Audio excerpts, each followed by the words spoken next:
Hello friends, welcome to global online Kannada. Friends, ಈ ಒಂದು ವಿಡಿಯೋದಲ್ಲಿ ನಾವು Karnataka SET 2024 paper 1 teaching and research aptitude preparation ಸಲುವಾಗಿ ಥರ್ಡ್ ಯೂನಿಟ್ ಕಮ್ಯುನಿಕೇಷನ್ ನ ಮೇಲೆ ಅಂದ್ರೆ ಸಂವಹನ ಯೂನಿಟ್ ನ ಮೇಲೆ ಕೆಲವು MCQಗಳನ್ನು ಡಿಸ್ಕಷನ್ ಮಾಡ್ತಾ ಇದ್ದೀವಿ. ಫ್ರೆಂಡ್ಸ್, ನಿಮ್ಗೆಲ್ಲ ಗೊತ್ತಿರುವ ಹಾಗೆ ಈ ಒಂದು ಯೂನಿಟ್ ನಿಂದ 5 ಪ್ರಶ್ನೆಗಳು ಬಂದೇ ಬರ್ತವೆ ಮತ್ತೆ 10 ಅಂಕಗಳನ್ನ ಈ ಒಂದು ಯೂನಿಟ್ ನಿಮಗೆ ತಂದು ಕೊಡ್ತದೆ. ಸೊ ಇಲ್ಲಿ ಈ ಯೂನಿಟ್ ನಿಂದ 5 ಪ್ರಶ್ನೆಗಳು ಇರ್ತವೆ. ಪ್ರತಿಯೊಂದು ಪ್ರಶ್ನೆಗೆ 2 ಅಂಕಗಳನ್ನ ನೀಡಲಾಗಿರುತ್ತೆ. ಸೊ ನೀವು ಏನಾದರೂ ಈ ಸಂವಹನ ಅಥವಾ ಕಮ್ಯುನಿಕೇಷನ್ ಇದು ಒಂದು ತುಂಬಾನೇ ಚಿಕ್ಕದಾದ ಯೂನಿಟ್ ಆಗಿದೆ. ಇದರ ಮೇಲೆ ಸರಿಯಾಗಿ ಥಿಯರಿಯನ್ನ ಅಂಡರ್ಸ್ಟ್ಯಾಂಡ್ ಮಾಡಿಕೊಂಡು MCQಗಳನ್ನ ಸಾಲ್ವ್ ಮಾಡಿದ್ರೆ ನೀವು ಇಲ್ಲಿ 10 ಅಂಕಗಳನ್ನ ಪಡಿತೀರಾ. ಸೊ ಅದೇ ರೀತಿ ಫ್ರೆಂಡ್ಸ್, ಇಲ್ಲಿ ನಾವು MCQಗಳಿಗೆ ಹೋಗುವ ಮೊದಲು ಈ Karnataka state eligibility test 2024 paper 1 ಬಂದ್ಬಿಟ್ಟು ಟೀಚಿಂಗ್ ಅಂಡ್ ರಿಸರ್ಚ್ ಆಪ್ಟಿಟ್ಯೂಡ್ ಈ ಒಂದು ಪೇಪರ್ 1 ನ ಪ್ರಿಪರೇಷನ್ ಸಲುವಾಗಿ ನಾವು ಒಂದು ಸ್ಮಾಲ್ ಕ್ರಾಶ್ ಕೋರ್ಸ್ ಅನ್ನ ಆರಂಭ ಮಾಡಿದ್ದೀವಿ. ಈ ಒಂದು ಕ್ರಾಶ್ ಕೋರ್ಸ್ ಅನ್ನ ನೀವು ಏನಾದರೂ ಫಾಲೋ ಅಪ್ ಮಾಡಿದ್ರೆ ಪೇಪರ್ 1 ನಲ್ಲಿ ನೀವು 75ಕ್ಕಿಂತ ಹೆಚ್ಚಿನ ಅಂಕಗಳನ್ನ ಪಡಿತೀರಿ. ಸೊ ಹಾಗಾದ್ರೆ ಈ ಒಂದು ಕ್ರಾಶ್ ಕೋರ್ಸ್ ನಲ್ಲಿ ನಾವು ಏನನ್ನ ನೀಡ್ತಾ ಇದ್ದೀವಿ, ನಿಮಗೆ ಕಂಪ್ಲೀಟ್ ಥಿಯರಿ ಲೆಕ್ಚರ್ಸ್ ಅನ್ನ ನೀಡ್ತಾ ಇದ್ದೀವಿ. 10 ಯೂನಿಟ್ಗಳ ಮೇಲೆ ಕಂಪ್ಲೀಟ್ ಥಿಯರಿ ಲೆಕ್ಚರ್ಸ್ ಗಳನ್ನ ನಿಮಗೆ ಕನ್ನಡದಲ್ಲಿ ಮತ್ತು ಇಂಗ್ಲಿಷ್ ನಲ್ಲಿ ನಾವು ನೀಡ್ತಾ ಇದ್ದೀವಿ. ಇದ್ರ ಜೊತೆಗೆ ಹಲವಾರು MCQ ಲೆಕ್ಚರ್ಗಳನ್ನ ಎಲ್ಲಾ ಯೂನಿಟ್ಗಳ ಮೇಲೆ ನೀಡ್ತಾ ಇದ್ದೀವಿ. ಇದ್ರ ಜೊತೆಗೆ ನಿಮಗೆ ನಾವು 50 ಮಾಕ್ ಟೆಸ್ಟ್ ಗಳನ್ನ ನೀಡ್ತೀವಿ. ಸೊ ನೀವು ಏನಾದರೂ 50 ಮಾಕ್ ಟೆಸ್ಟ್ ಗಳನ್ನ ಅಟೆಂಡ್ ಮಾಡಿದ್ರೆ ಸೊ ನಿಮಗೆ ಯಾವ ರೀತಿ ಪ್ರಶ್ನೆ ಪತ್ರಿಕೆನ ಎದುರಿಸಬೇಕು, ಯಾವ ರೀತಿ ಆನ್ಸರ್ ಮಾಡಬೇಕು, ಸೊ ಯಾವ ರೀತಿ ಲಾಜಿಕಲ್ ಆಗಿ ಥಿಂಕ್ ಮಾಡಬೇಕು, ಪ್ರಶ್ನೆ ಉತ್ತರ ಎಕ್ಸ್ಪ್ಲನೇಷನ್ ಎಲ್ಲವೂ ಕೂಡ ಈ ಒಂದು ಮಾಕ್ ಟೆಸ್ಟ್ ನಲ್ಲಿ ನಿಮಗೆ ದೊರೀತಾ ಇದೆ. ಇಲ್ಲಿ ನಿಮಗೆ ನೈಜವಾದ ಒಂದು KCET ಪೇಪರ್ 1 ಪತ್ರಿಕೆ ಅಟೆಂಡ್ ಮಾಡಿದ ಅನುಭವ ನಿಮಗೆ ಗೊತ್ತಾಗ್ತಾ ಇದೆ. ಸೊ ಯಾರೆಲ್ಲ ವಿದ್ಯಾರ್ಥಿಗಳು ಇವಾಗ ಫಸ್ಟ್ ಟೈಮ್ ಬರೀತಿದ್ದಾರಾ ಅಥವಾ ಯಾರೆಲ್ಲ ವಿದ್ಯಾರ್ಥಿಗಳು ಹಲವಾರು ಬಾರಿ ಬರೆದು ಕೂಡ 2-4 ಅಂಕಗಳ ಅಂತರದಲ್ಲಿ KCET ಕ್ವಾಲಿಫಿಕೇಶನ್ ಅನ್ನ ಕಳೆದುಕೊಳ್ತಿದ್ದಾರಾ ಅಂತವರಿಗೆ ಈ ಮಾಕ್ ಟೆಸ್ಟ್ಗಳು ತುಂಬಾನೇ ಹೆಲ್ಪ್ಫುಲ್ ಆಗಿವೆ. ಇದ್ರ ಜೊತೆಗೆ ಕಾಂಪ್ರಿಹೆನ್ಸಿವ್ ನೋಟ್ಸ್ ಅನ್ನ ಕೂಡ ಎಲ್ಲಾ ಯೂನಿಟ್ಗಳ ಮೇಲೆ ನಿಮಗೆ ನೀಡ್ತಾ ಇದ್ದೀವಿ. ಇದ್ರ ಜೊತೆಗೆ ನಾವು 5000+ MCQ PDF ಅನ್ನ ನಿಮಗೆ ಕೊಡ್ತಾ ಇದ್ದೀವಿ. ಸೊ ಈ ಒಂದು ಎಲ್ಲ ಮಟೀರಿಯಲ್ ನಿಮಗೆ ಇಂಗ್ಲಿಷ್ ಮತ್ತೆ ಕನ್ನಡ 2 ಲ್ಯಾಂಗ್ವೇಜ್ ನಲ್ಲಿ ದೊರೀತಾ ಇದೆ. ಇದರ ಒಂದು ಫೀಸ್ ಬಂದ್ಬಿಟ್ಟು 3000 ರೂಪೀಸ್ ಇರುತ್ತೆ. ಸೊ ನೀವೇನಾದ್ರೂ ಇಮಿಡಿಯೇಟ್ಲಿ ಜಾಯಿನ್ ಆದ್ರೆ ನಾವು ಮಂಡೆಯಿಂದ ಹೊಸ ಬ್ಯಾಚ್ ಅನ್ನ ಆರಂಭ ಮಾಡ್ತಾ ಇದ್ದೀವಿ. ಸೊ ನೀವೇನಾದ್ರೂ ಹೊಸ ಬ್ಯಾಚ್ಗೆ ಇಮಿಡಿಯೇಟ್ಲಿ ಜಾಯಿನ್ ಆದ್ರೆ ನಿಮಗೆ ಕೇವಲ 2000 ರೂಪೀಸ್ ನಲ್ಲಿ ಈ ಒಂದು ಕೋರ್ಸ್ ಅವೈಲೇಬಲ್ ಇದೆ. ಸೊ ನೀವೇನಾದ್ರೂ ಈ ಒಂದು ಕೋರ್ಸ್ಗೆ ಜಾಯಿನ್ ಆಗಲು ಬಯಸಿದ್ರೆ ನೀವು ಪ್ಲೇಸ್ಟೋರ್ ನಿಂದ ಗ್ಲೋಬಲ್ ಆನ್ಲೈನ್ ಆಪ್ ಅನ್ನ ಡೌನ್ಲೋಡ್ ಮಾಡ್ಕೊಳ್ಬೇಕು. ನಂತರ ನಿಮ್ಮ ಇಮೇಲ್ ID ಅಥವಾ ಫೋನ್ ನಂಬರ್ ಮೂಲಕ ನೀವು ರಿಜಿಸ್ಟರ್ ಮಾಡ್ಕೊಳ್ಬೇಕು. ನಂತರ ಇಲ್ಲಿ ಆಪ್ ನಲ್ಲಿ ಈ ಒಂದು ಇಂಟರ್ಫೇಸ್ ನಿಮಗೆ ಸಿಗ್ತಾ ಇದೆ. ಸೊ ಇದರಲ್ಲಿ ಸ್ಟೋರ್ ಅಂತ ಇದೆ. ಈ ಸ್ಟೋರ್ ನಲ್ಲಿ ನೀವು KCET ಪೇಪರ್ 1 ಅಂತ ಸರ್ಚ್ ಮಾಡಿದ್ರೆ ಈ ಒಂದು ಕೋರ್ಸ್ ನಿಮಗೆ ಇಲ್ಲಿ ವಿಸಿಬಲ್ ಆಗ್ತಾ ಇದೆ. ಈ ಒಂದು ಕೋರ್ಸ್ ನ ಓವರ್ ವ್ಯೂ ಅನ್ನ ಇಲ್ಲಿ ನೀವು ನೋಡಬಹುದು, ಕಂಟೆಂಟ್ ಅನ್ನ ನೋಡಬಹುದು. ಸೊ ಇಲ್ಲಿ ಕಂಟೆಂಟ್ ಅಲ್ಲಿ ನಿಮಗೆ ಫುಲ್ ಸಿಲೆಬಸ್ ಲೆಕ್ಚರ್ಸ್ ಇರ್ತವೆ, MCQ ಲೆಕ್ಚರ್ಸ್ ಇರ್ತವೆ, ಹಿಂದಿನ ವರ್ಷದ ಪ್ರಶ್ನೆ ಪತ್ರಿಕೆಗಳನ್ನ ಸಾಲ್ವ್ ಮಾಡಿರೋ ವಿಡಿಯೋಸ್ಗಳಿರ್ತವೆ, 40 ಮಾಕ್ ಟೆಸ್ಟ್ಗಳಿರ್ತವೆ, ಪ್ರಾಕ್ಟೀಸ್ MCQ ಸೆಟ್ಗಳಿರ್ತವೆ ಎಲ್ಲಾ ಯೂನಿಟ್ಗಳ ಮೇಲೆ. ಇದರ ಜೊತೆಗೆ ನೋಟ್ಸ್ ಕೂಡ ಇರ್ತದೆ. ಸೊ ಈ ಒಂದು ಎಲ್ಲವನ್ನ ಮಟೀರಿಯಲ್ ನೀವು ವ್ಯೂ ಮಾಡಬಹುದು ಈ ಒಂದು ಆಪ್ ನಲ್ಲಿ. ಮತ್ತೆ ಕೆಲವು ಮಟೀರಿಯಲ್ ನಿಮಗೆ ಫ್ರೀ ಆಗಿ ಕೂಡ ಅವೈಲೇಬಲ್ ಇದೆ. ಇಲ್ಲಿ ಕೆಲವು ಉಪನ್ಯಾಸಗಳನ್ನ ನೀವು ಫ್ರೀ ಆಗಿ ನೋಡ್ಕೊಳ್ಬಹುದು, ಕೆಲವು ಟೆಸ್ಟ್ ಗಳನ್ನ ಕೂಡ ನೀವು ಫ್ರೀ ಆಗಿ ಅಟೆಂಡ್ ಆಗಬಹುದು. ಸೊ ಈ ಒಂದು ಎಲ್ಲ ಬೆನಿಫಿಟ್ ಅನ್ನ ನೀವು ಒಂದೇ ಆಪ್ ನಲ್ಲಿ ಪಡಿತಾ ಇದ್ದೀರಾ. ಸೊ ಇದಕ್ಕಾಗಿ ನೀವು ಗ್ಲೋಬಲ್ ಆನ್ಲೈನ್ ಆಪ್ ಅನ್ನ ಪ್ಲೇಸ್ಟೋರ್ ನಿಂದ ಡೌನ್ಲೋಡ್ ಮಾಡಿಕೊಂಡು ರಿಜಿಸ್ಟರ್ ಆಗಿ ನೋಡಿಕೊಳ್ಬಹುದು. ನೀವು ಅಲ್ಲಿಂದನೂ ಜಾಯಿನ್ ಕೂಡ ಆಗ್ಬಹುದು. ಅಥವಾ ನಿಮಗೆ ಏನೇ ಸಮಸ್ಯೆ ಇದ್ರೂ ನೀವು ಈ ಒಂದು ನಂಬರ್ಗೆ ಕಾಂಟ್ಯಾಕ್ಟ್ ಮಾಡೋದ್ರ ಮೂಲಕ 8179138413 ಈ ಒಂದು ನಂಬರ್ಗೆ ನೀವು ವಾಟ್ಸಪ್ ಮೆಸೇಜ್ ಅನ್ನ ಮಾಡೋ ಮೂಲಕನೂ ಜಾಯಿನ್ ಆಗ್ಬಹುದು. ಸೊ ಹಾಗಾದ್ರೆ ಇವಾಗ ನಾವು MCQಗಳಿಗೆ ಹೋಗೋಣ. ಇಲ್ಲಿ ಮೊದಲನೇ MCQ ಬಂದ್ಬಿಟ್ಟು in the context of non verbal communication identify the incorrect statement. So here 4 statements are given. We have to find out which is the wrong one related to non-verbal communication. Option A, silence is a means of communication. Option B, non-verbal cues and messages are easy to control. Option C, non-verbal messages are culture sensitive and relative. Option D, in case of confusion people tend to trust non-verbal communication more than the verbal communication. So ಇಲ್ಲಿ ಪ್ರಶ್ನೆಯಲ್ಲಿ ಏನಿದೆ ಅಂತಂದ್ರೆ ಮೌಖಿಕವಲ್ಲದ ಸಂವಹನ ಸಂದರ್ಭದಲ್ಲಿ ತಪ್ಪಾದ ಹೇಳಿಕೆಯನ್ನ ಗುರುತಿಸಿ ಅಂತ ಇದೆ. ಅಂದ್ರೆ ಇಲ್ಲಿ 4 ಹೇಳಿಕೆಗಳನ್ನ ನೀಡಿದ್ದಾರೆ, A, B, C ಮತ್ತೆ D ಅಂತ. ಈ 4 ಹೇಳಿಕೆಗಳಲ್ಲಿ ಅಮೌಖಿಕ ಸಂವಹನಕ್ಕೆ ಅಂದ್ರೆ ಮೌಖಿಕವಲ್ಲದ ಸಂವಹನಕ್ಕೆ ಸಂಬಂಧಪಟ್ಟಂತೆ ಯಾವ ಹೇಳಿಕೆ ತಪ್ಪಾಗಿದೆ, ಸೊ ನಮಗೆಲ್ಲ ಗೊತ್ತಿದೆ ವರ್ಬಲ್ ಕಮ್ಯುನಿಕೇಶನ್ ಬೇರೆ, ನಾನ್ ವರ್ಬಲ್ ಕಮ್ಯುನಿಕೇಶನ್ ಬೇರೆ. ಸೊ ವರ್ಬಲ್ ಕಮ್ಯುನಿಕೇಶನ್ ಅಲ್ಲಿ ಏನ್ ಮಾಡ್ತಾ ಇದ್ದೀವಿ, ನಾವು ಭಾಷೆಯನ್ನ ಬಳಸ್ತಾ ಇದ್ದೀವಿ, ಪದಗಳನ್ನ ಬಳಸಿ ಸಂವಹನ ಮಾಡ್ತಾ ಇದ್ದೀವಿ. ಉದಾಹರಣೆಗೆ ನಾನು ಮಾಡುವ ಪಾಠ ಭಾಷೆಯನ್ನ ಬಳಸ್ತೀನಿ, ಪದಗಳನ್ನ ಬಳಸ್ತೀನಿ, ವಾಕ್ಯಗಳನ್ನ ಬಳಸ್ತೀನಿ. ಸೊ ಇದು ಒಂದು ಮೌಖಿಕ ಸಂವಹನ. ಇದು ಓರಲ್ ಆಗಿರ್ಬೋದು ಅಥವಾ ರಿಟರ್ನ್ ಕೂಡ ಆಗಿರ್ಬೋದು. ಅಮೌಖಿಕ ಸಂವಹನ ಅಂತಂತಂದ್ರೆ ನಾವಿಲ್ಲಿ ಭಾಷೆಯನ್ನ ಅಥವಾ ಪದಗಳನ್ನ ಬಳಸ್ತಾ ಇಲ್ಲ, ಬದಲಾಗಿ ಅಮೌಖಿಕವಾಗಿ ಅಂದ್ರೆ ಯಾವುದೇ ಚಿಹ್ನೆಯ ಮೂಲಕ ಅಥವಾ ನಮ್ಮ ಮುಖದ ಎಕ್ಸ್ಪ್ರೆಷನ್ ಮೂಲಕ ಸಂವಹನವನ್ನ ಮಾಡ್ತೀವಿ. ಹಾಗಾದ್ರೆ ಇದಕ್ಕೆ ಸಂಬಂಧಪಟ್ಟಂತೆ ಯಾವ ಹೇಳಿಕೆ ತಪ್ಪಾಗಿದೆ? ಆಪ್ಷನ್ ಎ, ಮೌನವು ಸಂವಹನದ ಸಾಧನವಾಗಿದೆ. ಆಪ್ಷನ್ ಬಿ, ಮೌಖಿಕವಲ್ಲದ ಸೂಚನೆಗಳು ಮತ್ತು ಸಂದೇಶಗಳನ್ನು ನಿಯಂತ್ರಿಸುವುದು ಸುಲಭ. ಆಪ್ಷನ್ ಸಿ, ಮೌಖಿಕವಲ್ಲದ ಸಂದೇಶಗಳು ಸಂಸ್ಕೃತಿ ಸೂಕ್ಷ್ಮ ಮತ್ತು ಸಾಪೇಕ್ಷವಾಗಿವೆ. ಆಪ್ಷನ್ ಡಿ, ಗೊಂದಲದ ಸಂದರ್ಭದಲ್ಲಿ ಜನರು ಮೌಖಿಕವಲ್ಲದ ಸಂವಹನವನ್ನ ಹೆಚ್ಚು ನಂಬ್ತಾರೆ. ಸೊ ಹಾಗಾದ್ರೆ ನಾನ್ ವರ್ಬಲ್ ಕಮ್ಯುನಿಕೇಶನ್ಗೆ ಸಂಬಂಧಪಟ್ಟಂತೆ ಯಾವ ಹೇಳಿಕೆ ತಪ್ಪಾಗಿದೆ ಅಂತಂದ್ರೆ, so non verbal cues and messages are easy to control. So ಇಲ್ಲಿ silence is a means of communication. Yes, it is right. So ನಾವು ಮೌನವು ಒಂದು ಸಂವಹನದ ಸಾಧನ ಆಗಿದೆ ಅಂತ ಹೇಳ್ಬೋದು, ಹೌದಲ್ಲ? ಹಲವಾರು ಬಾರಿ ಉದಾಹರಣೆಗೆ ತರಗತಿಯಲ್ಲಿ ನಿಮಗೆ ಶಿಕ್ಷಕರು ಪ್ರಶ್ನೆಯನ್ನ ಕೇಳಿದಾಗ ಸೊ ನೀವು ಏನು ಉತ್ತರಿಸದೆ ಮೌನವಾಗಿ ಕೂಳ್ತಿದ್ರೆ ಅದರ ಅರ್ಥ ಏನು, ನಮಗೆ ಉತ್ತರ ಗೊತ್ತಿಲ್ಲ. ಸೊ ಹೀಗಾಗಿ ಮೌನವು ಕೂಡ ಒಂದು ಸಂವಹನದ ಸಾಧನವಾಗಿದೆ. So silence it is also a means of communication. So ನಾವು ಮೌನದಲ್ಲೇ ಹಲವಾರು ಬಾರಿ ಉತ್ತರಗಳನ್ನು ನೀಡ್ತೀವಿ. So option C, non verbal messages are culture sensitive and relative. So ನಮಗೆ ಗೊತ್ತಿದೆ ಮೌಖಿಕವಲ್ಲದ ಸಂದೇಶಗಳು ಅಂತಂದ್ರೆ ನಮ್ಮ ಮುಖದ ಎಕ್ಸ್ಪ್ರೆಷನ್ ಆಗಿರ್ಬೋದು, ನಮ್ಮ ನಡತೆ ಆಗಿರ್ಬೋದು, ನಾವು ಇತರರೊಂದಿಗೆ ಮಾತನಾಡುವ ರೀತಿ ಆಗಿರ್ಬೋದು. ಸೊ ಇವೆಲ್ಲವೂ ಕೂಡ ಏನಾಗಿವೆ, ಒಂದು ಗುಡ್ ಮೆಸೇಜಸ್ ಆಗಿವೆ, ಒಳ್ಳೆಯ ಉತ್ತಮ ಸಂದೇಶಗಳಾಗಿ ನಮ್ಮ ಸಂಸ್ಕೃತಿಯ ಬಗ್ಗೆ ತಿಳಿಸ್ಕೊಡ್ತಾ ಇದೆ. So in case of confusion people tend to trust non verbal communication. So ನಾವು ಯಾವಾಗಲಾದರೂ ಗೊಂದಲ ಉಂಟಾದರೆ ನಾವು ಈ ವ್ಯಕ್ತಿ ಏನು ಹೇಳಿದ್ರು ಅನ್ನೋದಕ್ಕಿಂತ ಹೆಚ್ಚಾಗಿ ಅವ್ರು ಯಾವ ರೀತಿ ಆಕ್ಷನ್ ಮಾಡಿ ತೋರಿಸಿದ್ರು ಎಂಬುದನ್ನು ನಾವು ಹೆಚ್ಚಾಗಿ ನಂಬ್ತಾ ಇದ್ದೀವಿ. ಸೊ ಇಲ್ಲಿ ಎ ಬಿ ಸಿ ಏನಿವೆ ಅಲ್ಲ ನಾನ್ ವರ್ಬಲ್ಗೆ ಸಂಬಂಧಪಟ್ಟಂತೆ ಸರಿಯಾಗಿವೆ. A B and D are correct related to non-verbal communication, but option B, non-verbal cues and messages are easy to control. It is not possible. We can't control easily non-verbal communication such as cues and messages or facial expressions and etc. ನಾವು ಮೌಖಿಕವಲ್ಲದ ಸೂಚನೆಗಳಾಗಿರ್ಬೋದು, ಸಂದೇಶಗಳಾಗಿರ್ಬೋದು, ಚಿಹ್ನೆಗಳಾಗಿರ್ಬೋದು, ಇವುಗಳನ್ನ ಅಷ್ಟೊಂದು ಸರಳವಾಗಿ ನಿಯಂತ್ರಿಸುವುದು ಕಷ್ಟ. ಉದಾಹರಣೆಗೆ ಯಾವುದೇ ಒಂದು ಸಂದರ್ಭದಲ್ಲಿ ನಮಗೆ ಕೋಪ ಬರುತ್ತೆ, ಸೊ ಅದು ನಮ್ಮ ಮುಖದಲ್ಲಿ ಎದ್ದು ಕಾಣುತ್ತೆ. ಸೊ ಅದನ್ನು ಕಂಟ್ರೋಲ್ ಮಾಡುವುದು ಅಷ್ಟೊಂದು ಈಸಿ ಅಲ್ಲ. So when it comes to non verbal communication, it is the art of conveying meaning through actions behaviour rather than words. So ಇಲ್ಲಿ ಏನು ಮಾಡ್ತಾ ಇದ್ದೀವಿ, ನಾನ್ ವರ್ಬಲ್ ಕಮ್ಯುನಿಕೇಶನ್ ಅಂದಾಗ ನಾವು ಯಾವುದೇ ಒಂದು ಮಾಹಿತಿಯನ್ನ, ಸಂದೇಶವನ್ನ, ಶಬ್ದಗಳನ್ನ ಬಳಸೋದಕ್ಕಿಂತ ಬದಲು ನಮ್ಮ ಆಕ್ಷನ್ ಮೂಲಕ, ನಮ್ಮ ವರ್ತನೆಯ ಮೂಲಕ, ನಮ್ಮ ಬಿಹೇವಿಯರ್ ಮೂಲಕ, ಸೂಚನೆಗಳ ಮೂಲಕ ಹೇಳ್ತಾ ಇದ್ದೀವಿ. So it includes wide range of cues and signals that we employ unconsciously. So ನಮ್ಮ ಹಲವಾರು ಬಾರಿ ನಮ್ಗೆ ಗೊತ್ತಿಲ್ಲದೇ ನಮ್ಮ ಮುಖದ ಹಾವಭಾವಗಳು, ನಮ್ಮ ಕಣ್ಣಿನ ಸನ್ನೆಗಳು, ಸೊ ನಾವು ಇವೆಲ್ಲಗಳನ್ನ ಬಳಸಿ ನಾವು ಏನು ಮಾಡ್ತೀವಿ, ಮಾಹಿತಿಯನ್ನ ನೀಡ್ತಾ ಇದ್ದೀವಿ. So the next question is, which of the following messages is likely to be misunderstood or misinterpreted due to cultural or linguistic background of the receivers? Option A, message full of written words. Option B, message full of spoken words. Option C, message full of body gestures. Option D, message full of iconic signs. So ಸಂದೇಶವನ್ನ ಸ್ವೀಕರಿಸುವವರ ಸಾಂಸ್ಕೃತಿಕ ಅಥವಾ ಭಾಷಾ ಹಿನ್ನೆಲೆಯಿಂದಾಗಿ ಈ ಕೆಳಗಿನವುಗಳಲ್ಲಿ ಯಾವ ಸಂದೇಶವನ್ನ ತಪ್ಪಾಗಿ ಅರ್ಥೈಸಿಕೊಳ್ಳುವ ಸಾಧ್ಯತೆ ಕಡಿಮೆ ಇರ್ತದೆ? So which of the following messages is less likely to be misunderstood or misinterpreted. ಅಂದ್ರೆ ಇಲ್ಲಿ ಕೆಳಗೆ 4 ಸನ್ನಿವೇಶಗಳನ್ನು ನೀಡಿದ್ದಾರೆ. ಈ 4 ಸಂದರ್ಭಗಳಲ್ಲಿ ಯಾವಾಗ ನಾವು ಈ ಮಾಹಿತಿಯನ್ನ ಅಥವಾ ಮೆಸೇಜ್ ಅನ್ನ ಅತಿ ತಪ್ಪಾಗಿ ಅರ್ಥೈಸಿಕೊಳ್ಳುವ ಒಂದು ಸಾಧ್ಯತೆ ಕಡಿಮೆ ಇರ್ತದೆ? ಆಪ್ಷನ್ ಎ, ಲಿಖಿತ ಪದಗಳಿಂದ ತುಂಬಿದ ಸಂದೇಶ. ಆಪ್ಷನ್ ಬಿ, ಮಾತನಾಡುವ ಪದಗಳಿಂದ ತುಂಬಿದ ಸಂದೇಶ. ಆಪ್ಷನ್ ಸಿ ದೇಹದ ಸನ್ನೆಗಳಿಂದ ತುಂಬಿದ ಸಂದೇಶ.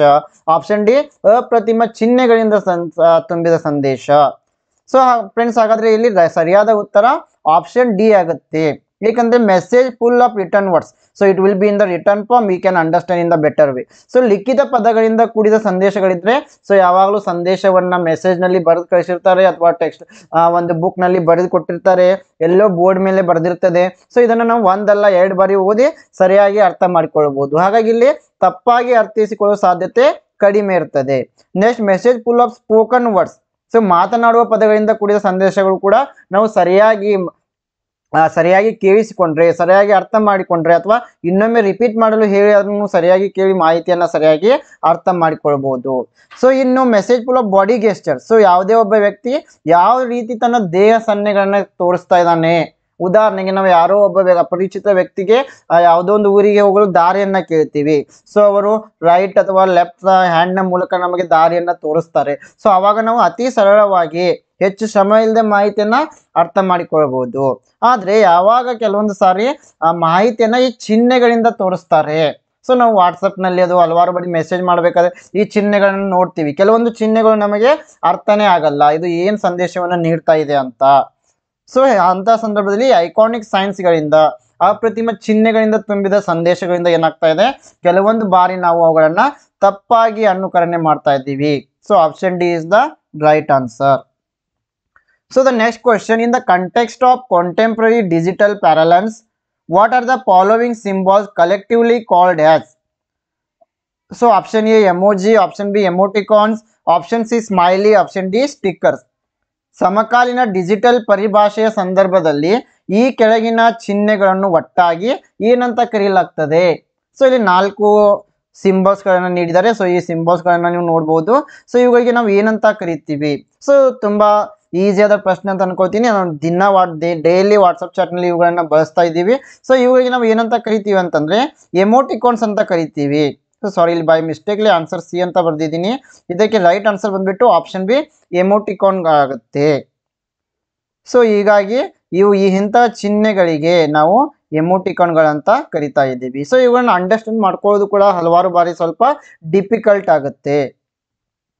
So next question is, what is Prasar Bharati?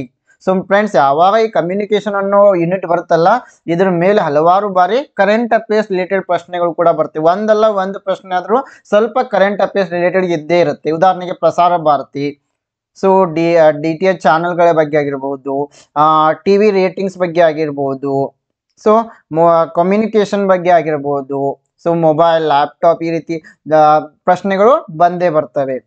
What is Prasar Bharati? Option A, it is the national level news channel under Doordarshan. Option B, it is a news broadcasting service of All India Radio. Option C, it is the Association of Private Broadcasters in India. Option D, it is India's state-owned public broadcaster. Prasar Bharati ಅಂತಂದ್ರೆ ಏನು? So ಈ communication unit ನಲ್ಲಿ friends ನೀವು ನೆನಪಿಡಬೇಕು, ಹಲವಾರು ಬಾರಿ ಒಂದು ಸ್ವಲ್ಪ ಪ್ರಚಲಿತ ಘಟನೆಗಳ ರಿಲೇಟೆಡ್ ಪ್ರಶ್ನೆಗಳು ಒಂದು ಇದ್ದೇ ಇರುತ್ತೆ. ಸೊ ಉದಾಹರಣೆಗೆ DTH ಚಾನಲ್ ಬಗ್ಗೆ ಆಗಿರ್ಬೋದು, ಪ್ರಸಾರ ಭಾರತಿ ಬಗ್ಗೆ ಆಗಿರ್ಬೋದು, ದೂರದರ್ಶನ ಬಗ್ಗೆ ಆಗಿರ್ಬೋದು. ಸೊ ಹಲವಾರು ಕಮ್ಯುನಿಕೇಶನ್ ಚಾನಲ್ಸ್ಗಳಿವೆ. ಸೊ ಆಪ್ಷನ್ ಎ, ಇದು ದೂರದರ್ಶನದ ಅಡಿಯಲ್ಲಿ ರಾಷ್ಟ್ರ ಮಟ್ಟದ ಸುದ್ದಿ ಚಾನಲ್ ಆಗಿದೆ. ಆಪ್ಷನ್ ಬಿ, ಇದು ಆಲ್ ಇಂಡಿಯಾ ರೇಡಿಯೋನ ಒಂದು ಸುದ್ದಿ ಪ್ರಸಾರ ಸೇವೆಯಾಗಿದೆ. ಆಪ್ಷನ್ ಸಿ, ಇದು ಭಾರತದ ಖಾಸಗಿ ಪ್ರಸಾರಕರ ಸಂಘವಾಗಿದೆ. ಆಪ್ಷನ್ ಡಿ, ಇದು ಭಾರತದ ಸರ್ಕಾರಿ ಸ್ವಾಮ್ಯದ ಸಾರ್ವಜನಿಕ ಪ್ರಸಾರವಾಗಿದೆ. ಸೊ ಇದರ right answer related to Prasar Bharati is, it is India's state owned public broadcaster. So ನೆನಪಿನ ಇಡಬೇಕು, ಪ್ರಸಾರ ಭಾರತಿ ಎಂಬುದು ಭಾರತದ ಸರ್ಕಾರಿ ಸ್ವಾಮ್ಯದ ಸಾರ್ವಜನಿಕ ಪ್ರಸಾರವಾಗಿದೆ.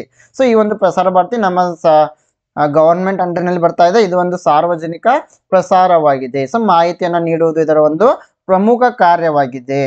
So Prasar Bharati, it is an Indian state owned public broadcaster and the head quarter is located in New Delhi. So ಇದರ ಒಂದು ಪ್ರಧಾನ ಕಚೇರಿ ನ್ಯೂ ಡೆಲ್ಲಿನಲ್ಲಿದೆ. ಸೊ ಇದು ಒಂದು ಸ್ಟ್ಯಾಟ್ಯೂಟರಿ ಅಟಾನಮಸ್ ಬಾಡಿ ಆಗಿದೆ, ನೆನಪಿಡಬೇಕು. And it is set up by act of parliament and it comprises the Doordarshan television broadcasting and Akashvani. So now let us move to the next question. Assertion and reasoning question. So friends, ಹಲವಾರು ಬಾರಿ ಈ ಸಮರ್ಥನೆ ಮತ್ತು ಕಾರಣ assertion ಮತ್ತು reasoning question ಮೇಲೆ question ಬಂದಾಗ ಸ್ವಲ್ಪ ಜಾಸ್ತಿ ಯೋಚನೆ ಮಾಡಬೇಕಾಗುತ್ತೆ. ನಮಗೆ ಅಸರ್ಷನ್ಗೆ ಮತ್ತು ರೀಸನಿಂಗ್ ಬಗ್ಗೆ ಇಲ್ಲಿ ಕೊಟ್ಟಿರೋ ಪ್ರಶ್ನೆ ಬಗ್ಗೆ ಸ್ವಲ್ಪ ಜ್ಞಾನ ಬೇಕೇ ಬೇಕಾಗುತ್ತೆ. ಸೊ ಇಲ್ಲಿ ನಾವು ಏನು ಮಾಡ್ಬೇಕಂತಂದ್ರೆ, ಮೊದಲು ಅಸರ್ಷನ್ ಅನ್ನ ಓದ್ಕೊಳ್ಬೇಕು, ಅದು ಸರಿಯಾಗಿದೆಯಾ ಅಥವಾ ತಪ್ಪಾಗಿದೆಯಾ ಅಂತ ನೋಡ್ಕೊಳ್ಬೇಕು. ನಂತರ ರೀಸನ್ ಅನ್ನ ನೋಡ್ಕೊಳ್ಬೇಕು, ಅಲ್ಲಿ ಕೂಡ ರೀಸನ್ ಸರಿಯಾಗಿದೆನಾ ಅಥವಾ ತಪ್ಪಾಗಿದೆನಾ ಅಂತ ನೋಡ್ಕೊಳ್ಬೇಕು. ನಂತರ ಇವೆರಡರ ನಡುವೆ ಏನಾದರೂ ಸಂಬಂಧ ಇದೆಯಾ, ಒಂದಕ್ಕೊಂದು ರಿಲೇಟ್ ಇದೆನಾ ಅಂತ ನೋಡ್ಕೊಂಡ್ರೆ ನಮಗೆ ಉತ್ತರ ಸಿಗ್ತಾ ಇದೆ.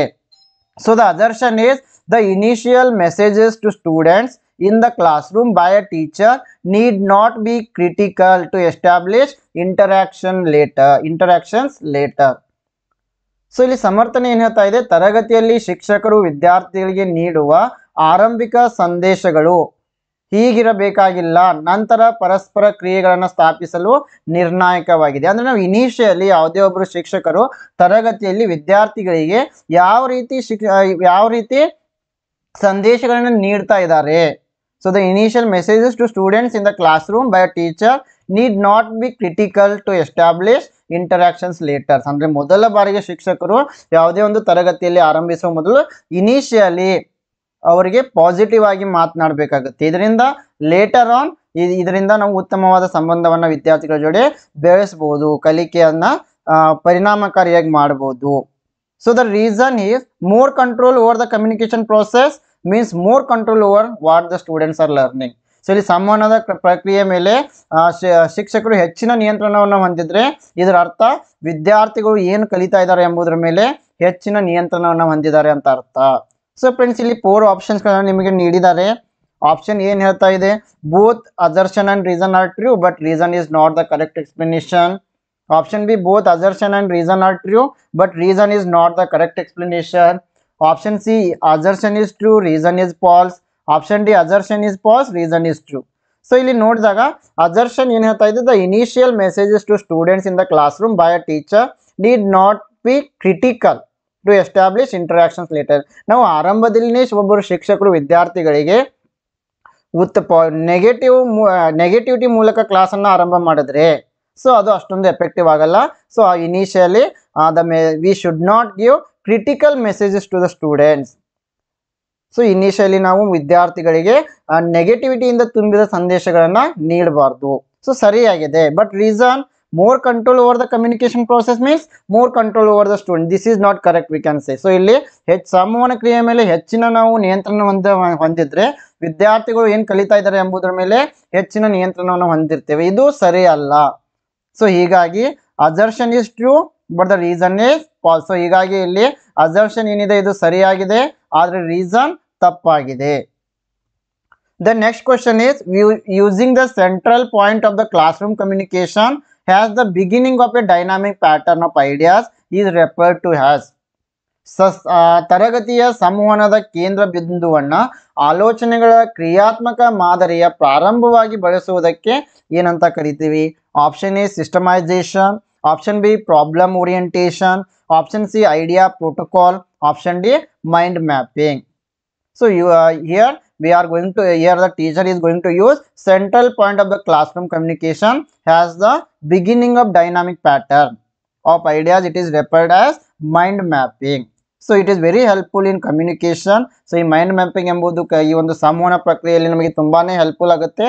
So mind mapping means it is a visual technique used to organize, represent information and make easy to understand to the student. So ಇಲ್ಲಿ ಯಾವುದೇ ಒಂದು ಮಾಹಿತಿಯನ್ನ ವಿಷಯವನ್ನ ಸರಿಯಾಗಿ ಸಂಘಟನೆ ಮಾಡಲು ವಿದ್ಯಾರ್ಥಿಗಳಿಗೆ ಸರಿಯಾಗಿ ಅರ್ಥವಾಗುವಂತೆ ತಿಳಿಸಲು ಈ ಮೈಂಡ್ ಮ್ಯಾಪಿಂಗ್ ನಮಗೆ ತುಂಬಾನೇ ಹೆಲ್ಪ್ಫುಲ್ ಆಗಿದೆ. The next question is, the first multilingual news agency in India was.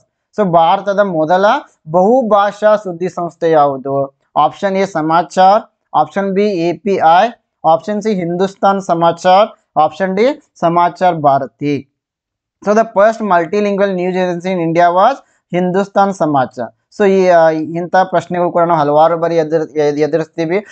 ಸ್ವಾತಂತ್ರ್ಯ ಪೂರ್ವದಲ್ಲಾಗಿರ್ಬೋದು, ಸ್ವಾತಂತ್ರ್ಯ ನಂತರದಲ್ಲಿ ಆಗಿರ್ಬೋದು, ಈ ನ್ಯೂಸ್ ಪೇಪರ್ಗಳ ಬಗ್ಗೆ, ಸೊ ಈ ಮಲ್ಟಿಲಿಂಗ್ವಲ್ ನ್ಯೂಸ್ ಏಜೆನ್ಸಿಗಳ ಬಗ್ಗೆ ಸೊ ಹಲವಾರು ಬಾರಿ ಪ್ರಶ್ನೆಗಳು ಬರ್ತಾನೆ ಇರ್ತವೆ. ಸೊ ಇಲ್ಲಿ ಹಿಂದೂಸ್ತಾನ್ ಸಮಾಚಾರ ಎಂಬುದು ಸರಿ ಉತ್ತರ ಆಗಿದೆ.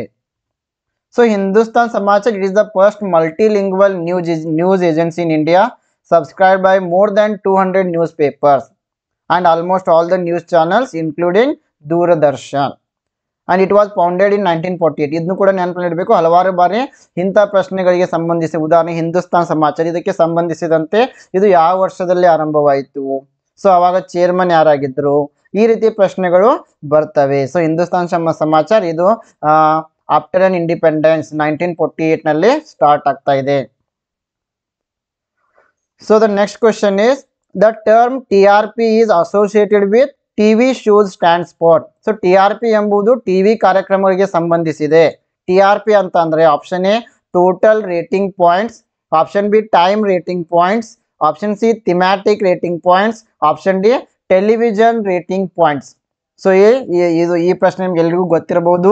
TRP ಅಂತಂದ್ರೆ time rating points, total rating points ಅಂತ ಹೇಳ್ತೀವಿ. ಸೊ TRP ಅಂತಂದ್ರೆ ಟೋಟಲ್ ರೇಟಿಂಗ್ ಪಾಯಿಂಟ್ಸ್. ಸೊ ಈಗಂದ್ರೆ TRP ಅಂತಂದ್ರೆ ಇಲ್ಲಿ television rating points. So sorry, by mistakenly A ಅಂತ ಬರೆದಿದ್ದೀನಿ. The right answer is option D.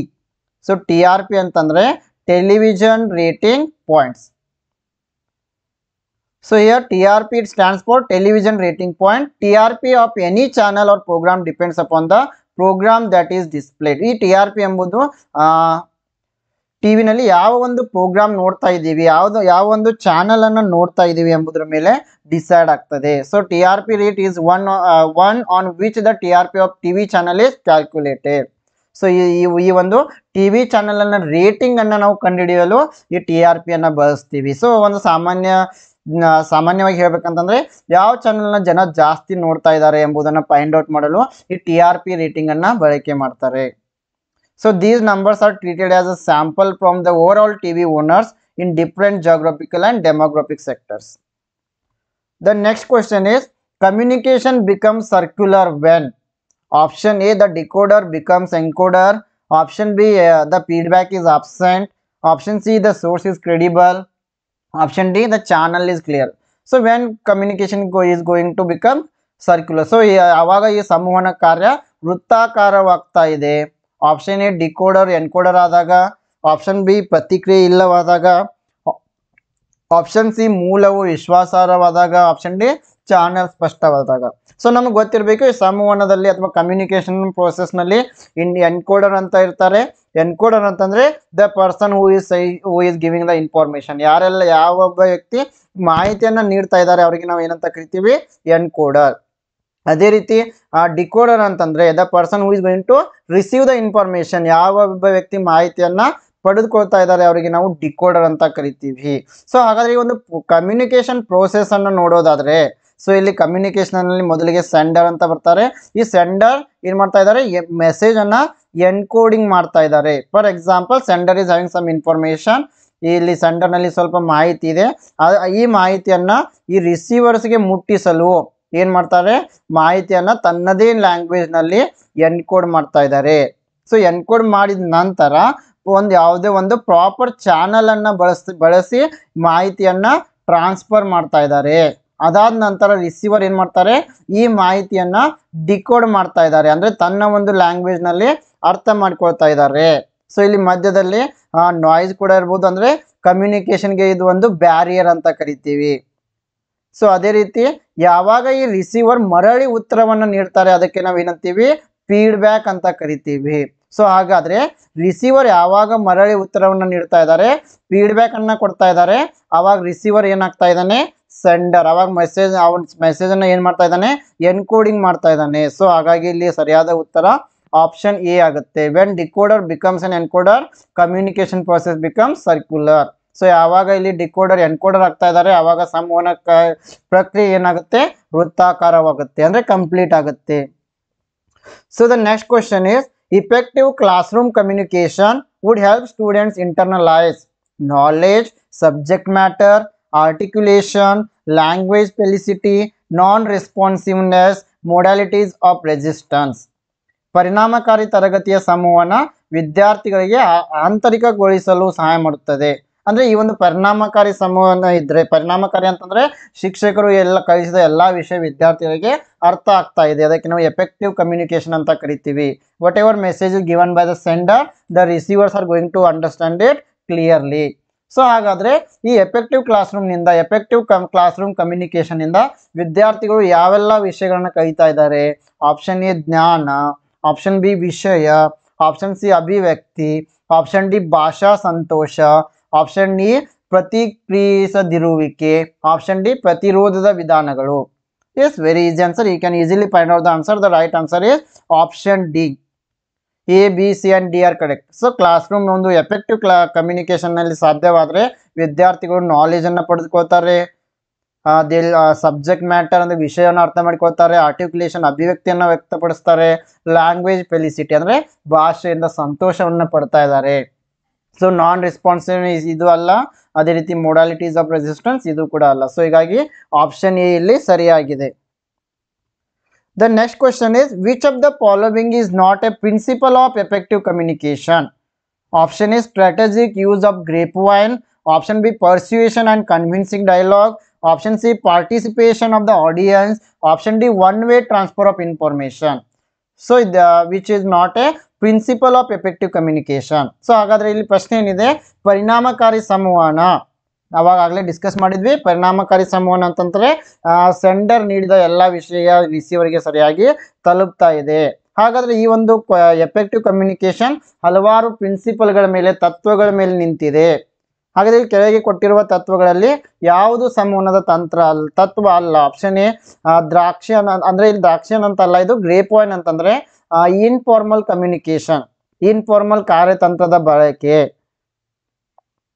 Option B ಮನವೊಲಿಸುವ ಮತ್ತು ಮನವೊಲಿಸುವ ಸಂಭಾಷಣೆ, ಪರ್ಸ್ಯೂಸಿವ್ ಅಂಡ್ ಕನ್ವಿನ್ಸಿಂಗ್. ಆಪ್ಷನ್ ಸಿ ಪ್ರೇಕ್ಷಕರ ಭಾಗವಹಿಸುವಿಕೆ. ಆಪ್ಷನ್ ಡಿ ಮಾಹಿತಿಯ ಏಕಮುಖ ವರ್ಗಾವಣೆ. So here the right answer is option D, one way transfer of communication, ಮಾಹಿತಿಯ ಏಕಮುಖ ವರ್ಗಾವಣೆ. ಸೊ ಮಾಹಿತಿ ಕೇವಲ ಸೆಂಡರ್ ಮಾಹಿತಿಯನ್ನು ನೀಡ್ತಾ ಹೋದ್ರೆ ಹಲವಾರು ಬಾರಿ ರಿಸೀವರ್ಗಳು ಅರ್ಥ ಮಾಡಿಕೊಳ್ಳಲ್ಲ. ಸೊ ಹೀಗಾಗಿ ಇದು ಪರಿಣಾಮಕಾರಿ ಸಂವಹನದ ತತ್ವ ಅಲ್ಲ. ಪರಿಣಾಮಕಾರಿ ಸಂವಹನ ಅಂದ್ರೆ ಏನಿರಬೇಕು?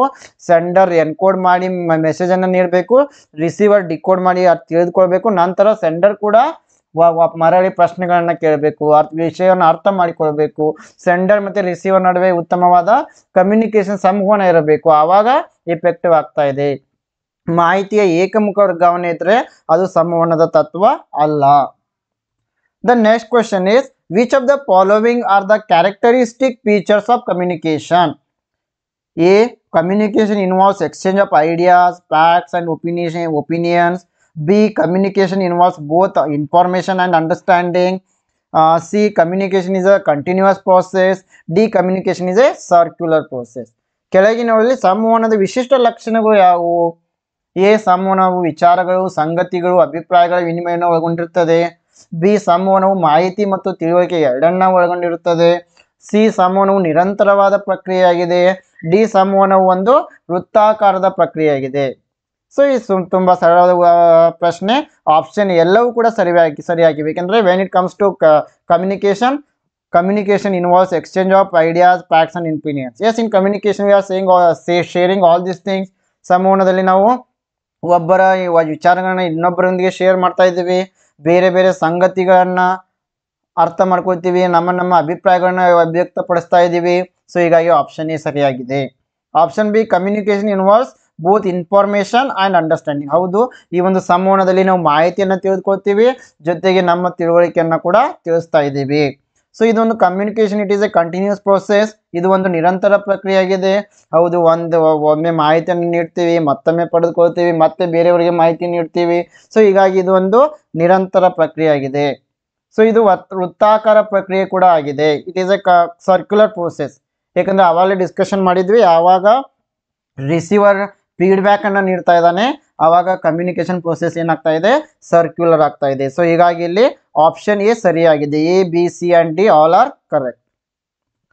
So when it comes to characteristics of communication, ಈ ಒಂದು ಸಂವಹನದ ಗುಣಲಕ್ಷಣಗಳನ್ನು ನೋಡಿದ್ರೆ, ಹಿಯರ್ ಎಕ್ಸ್ಚೇಂಜ್ ಆಫ್ ಐಡಿಯಾಸ್, ಸಂವಹನದಲ್ಲಿ ನಾವು ಮಾಹಿತಿಯನ್ನ, ನಮ್ಮ ವಿಚಾರಗಳನ್ನ, ಐಡಿಯಾಗಳನ್ನ ಎಕ್ಸ್ಚೇಂಜ್ ಮಾಡ್ಕೊಳ್ತಾ ಇದ್ದೀವಿ.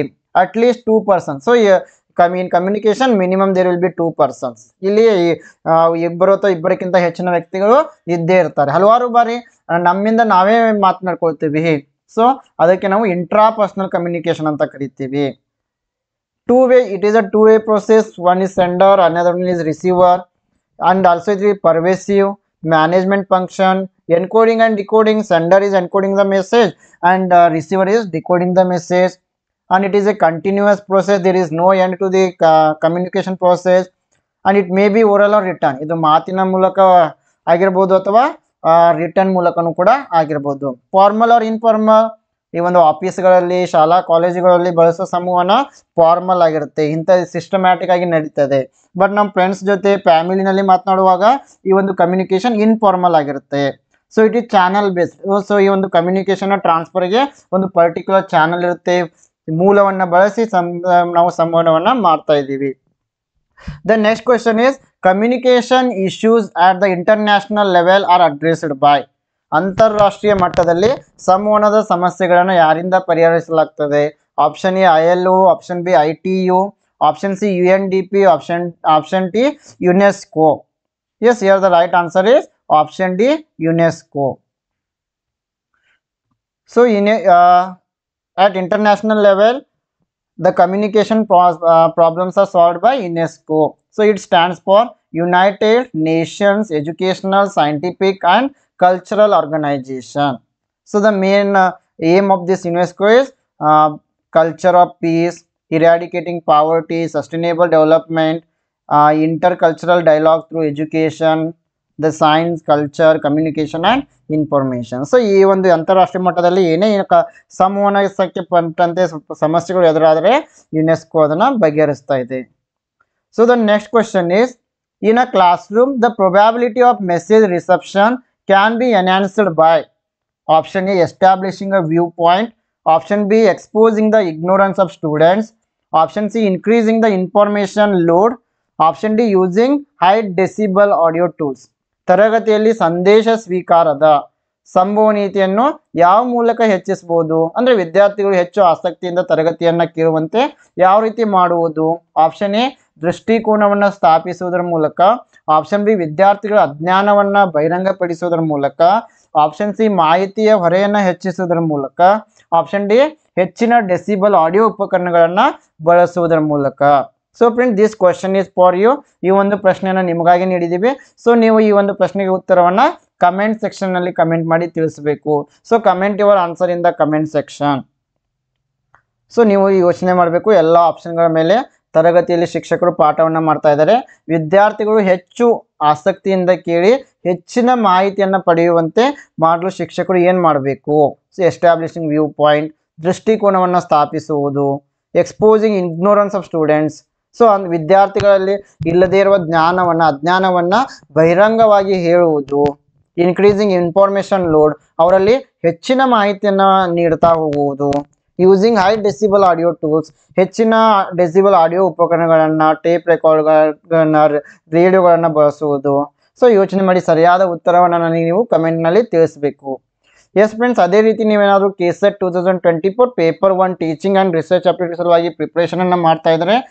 ಇಲ್ಲಿ ನಾವು ಕಂಪ್ಲೀಟ್ ಥಿಯರಿ ಲೆಕ್ಚರ್ಸನ್ನು ನೀಡ್ತಾ ಇದ್ದೀವಿ, MCQs ಲೆಕ್ಚರ್ಸ್ಗಳನ್ನು ನೀಡ್ತಾ ಇದ್ದೀವಿ, ಎಂಟೈರ್ ಸಿಲೆಬಸ್ ಮೇಲೆ ಮಾಕ್ ಟೆಸ್ಟ್ಗಳನ್ನು ನೀಡ್ತಾ ಇದ್ದೀವಿ, ನೋಟ್ಸನ್ನು ನೀಡ್ತಾ ಇದ್ದೀವಿ, 5000+ MCQ PDF ಅನ್ನು ನೀಡ್ತಾ ಇದ್ದೀವಿ, ಇಂಗ್ಲೀಷ್ ಮತ್ತು ಕನ್ನಡ 2 ಲ್ಯಾಂಗ್ವೇಜ್ನಲ್ಲಿ. ಈ ಒಂದು ಕೋರ್ಸ್ ಫೀಸ್ 3000 rupees ಇದೆ. ಸೊ ನೀವೇನಾದರೂ ಇಮಿಡಿಯೇಟ್ಲಿ ಜಾಯ್ನ್ ಆದರೆ 2000 rupeesನಲ್ಲಿ ಈ ಕೋರ್ಸನ್ನು ಜಾಯ್ನ್ ಮಾಡ್ಬೋದು. ಸೊ ನಾವು ಮಂಡೆಯಿಂದ ಹೊಸ ಬ್ಯಾಚನ್ನು ಕೂಡ ಆರಂಭ ಮಾಡ್ತಾ ಇದ್ದೀವಿ. ಸೊ ನೀವು ಜಾಯ್ನ್ ಆಗಲು ಗ್ಲೋಬಲ್ ಆನ್ಲೈನ್ ಆ್ಯಪನ್ನು ಪ್ಲೇಸ್ಟೋರಿಂದ ಡೌನ್ಲೋಡ್ ಮಾಡ್ಕೊಳ್ಬೇಕು, ನಿಮ್ಮ ಮೊಬೈಲ್ ನಂಬರ್ ಅಥವಾ ಇಮೇಲ್ ID ಮೂಲಕ ರಿಜಿಸ್ಟರ್ ಮಾಡ್ಕೊಳ್ಬೇಕು.